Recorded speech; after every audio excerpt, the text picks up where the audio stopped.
ನಮಸ್ಕಾರ ಸ್ನೇಹಿತರೆ, ಪರ್ವ ಟಿವಿಗೆ ಸ್ವಾಗತ. ನಾನು ನಿಮ್ಮ ಮಾದರಹಳ್ಳಿ ರಾಜು. ಸ್ನೇಹಿತರೆ, ಮಂಡ್ಯ ಜಿಲ್ಲೆಯ ಅದರಲ್ಲೂ ಕರ್ನಾಟಕ ರಾಜ್ಯದ ಅತ್ಯಂತ ದೊಡ್ಡ ಕೆರೆಗಳಲ್ಲಿ ಒಂದಾದಂತಹ ಸೂಳೆಕೆರೆ ಕಾಮಗಾರಿ ಭರಪೂರ್ವವಾಗಿ ನಡೀತಾ ಇದೆ. ಈ ಕಾಮಗಾರಿನಲ್ಲಿ ಕೆರೆ ಉದ್ಧಾರ ಮಾಡೋದು ಒಂದು ಅಂಶ ಆದರೆ ಮತ್ತೊಂದು ಮಣ್ಣು ಲೂಟಿ ಮಾಡುವಂಥ ಒಂದು ಪ್ರಮುಖ ಅಂಶ ಅಂತೇಳಿ ಆರೋಪಗಳು ದಿನೇ ದಿನೇ ಕೇಳಿ ಬರ್ತಾನೆ ಇದೆ. ಅದಕ್ಕೆ ಇಲ್ಲೊಂದು ಸಾಕ್ಷಿ ಇದೆ ನೋಡಿ. ಒಂದಷ್ಟು ಮಣ್ಣನ್ನು ಯಾವ ರೀತಿ ಸಾಗಿಸ್ತಿದ್ದಾರೆ ಅಂತೇಳಿ. ಬಹುತೇಕ ಏರಿ ಕೆಲಸ ಮುಗಿದಿದೆ. ಹೂಳೆತ್ತುವಂಥ ಕೆಲಸನ ಮಾಡೋದ್ರ ಬದಲು ಬರೀ ಮಣ್ಣು ತುಂಬುವಂಥ ಕೆಲಸನೇ ಇಲ್ಲಿ ಸಾಂಗವಾಗಿ ನಡೀತಾ ಇದೆ. ಈ ಮಣ್ಣು ಎಲ್ಲಿಗೆ ಹೋಗ್ತಿದೆ, ಯಾರು ತಗೊಂಡು ಹೋಗ್ತಿದ್ದಾರೆ ಅದು ಗೊತ್ತಿಲ್ಲ.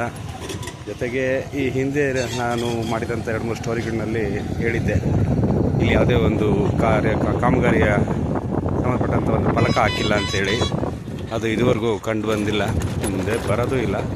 ಯಾಕೆಂದರೆ ಅದನ್ನು ಹೇಳುವಂಥ ದರದು ಬಹುಶಃ ಜನಪ್ರತಿನಿಧಿಗಳಿಗೆ ಹಾಗೂ ಅಧಿಕಾರಿಗಳಿಗೆ, ಏನು ಈ ಕಾವೇರಿ ನೀರಾವರಿ ನಿಗಮದ ಅಧಿಕಾರಿಗಳು ಅಥವಾ ಈ ಕಾಮಗಾರಿ ಮಾಡ್ತಿರ್ತಕ್ಕಂಥ ಅಧಿಕಾರಿಗಳಿಗಿಲ್ಲ ಅನಿಸುತ್ತೆ. ಯಾರೇನು ಮಾಡ್ತಾರೆ, ನಮ್ಮದೇ ರಾಜ್ಯಭಾರ ಅನ್ನೋ ರೀತಿಯಲ್ಲಿ ಅವರು ಕೆಲಸ ಮಾಡ್ತಾರೆ ಅನ್ನೋದಕ್ಕೆ ಇದೆ ಸಾಕ್ಷಿ. ಅಲ್ಲಿ ನೋಡಿ ಎಷ್ಟೆಷ್ಟು ಆಳಕ್ಕೆ ಮಣ್ಣನ್ನು ತುಂಬ್ತಿದ್ದಾರೆ ಅಂತ ಗಮನಿಸಿ. ಹೂಳೆತ್ತುವಂಥ ಪರಿ ಇದೆ. ಇದನ್ನು ಕೆಲವು ರೈತರು ಅಥವಾ ಸ್ಥಳೀಯ ಪ್ರಶ್ನೆ ಮಾಡಿದ್ರೆ ಅವ್ರು ಕೊಡ್ತಕ್ಕಂಥ ಉತ್ತರ, ಈಗ ಒಂದು ಕಡೆ ನಾವು ಮಣ್ಣು ತುಂಬ್ಕೊತೀವಿ, ಉಳಿದಂಥದ್ದನ್ನು ಆಮೇಲೆ ಲೆವೆಲ್ ಮಾಡ್ತೀವಿ ಅಂತೇಳಿ. ಅದರ ಅರ್ಥ ಏನು, ಯಾವ ರೀತಿ ಅಂತ ಅರ್ಥ ಆಗ್ತಿಲ್ಲ. ಕೆರೆಯ ಪದರಗಳು, ಒಂದೊಂದು ಪದರಗಳು ಕೂಡ ಒಂದೊಂದು ವಿಭಿನ್ನ ರೀತಿಯಲ್ಲಿ ಅವು ಸಂಯೋಜನೆ ಆಗಿರುತ್ತೆ. ಅದಕ್ಕೆ ಈಗ ಧಕ್ಕೆ ಆಗ್ತಿದೆ. ಮುಂದೆ ಇದು ಕೆರೆನ ಉಳಿಸುತ್ತಾ, ಕೆರೆಗೆ ಮಾರಕ್ಕಾಗುತ್ತಾ ಗೊತ್ತಿಲ್ಲ.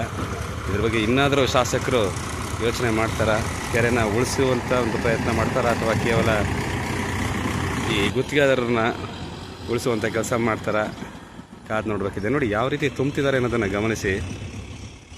ಈ ಮಣ್ಣು ಎಲ್ಲೆಲ್ಲಿಗೆ ಹೋಗ್ತಿದೆ, ಎಷ್ಟೆಷ್ಟು ಆಳ ತೆಗೆದಿದ್ದಾರೆ ನೋಡಿ.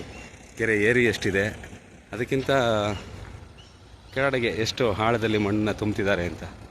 ಆ ಪಕ್ಕದಲ್ಲಿ ಗೋಡಿದೆ, ಅದ್ರ ಕಡೆ ಗಮನ ಹರಿಸ್ತಿಲ್ಲ.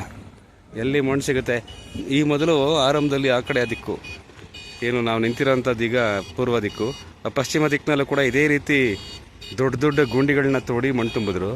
ಈಗ ಈ ದಿಕ್ಕಿಗೆ ಬಂದಿದ್ದಾರೆ. ಇದು ಕೋಡಿ ಹತ್ರದಲ್ಲಿರ್ತಕ್ಕಂಥ ಒಂದು ಏರಿ ಇದು. ಇದನ್ನು ನಾಶ ಮಾಡಲಿಕ್ಕೆ ನಿಂತಿದ್ದಾರೆ ಶಾಸಕರು.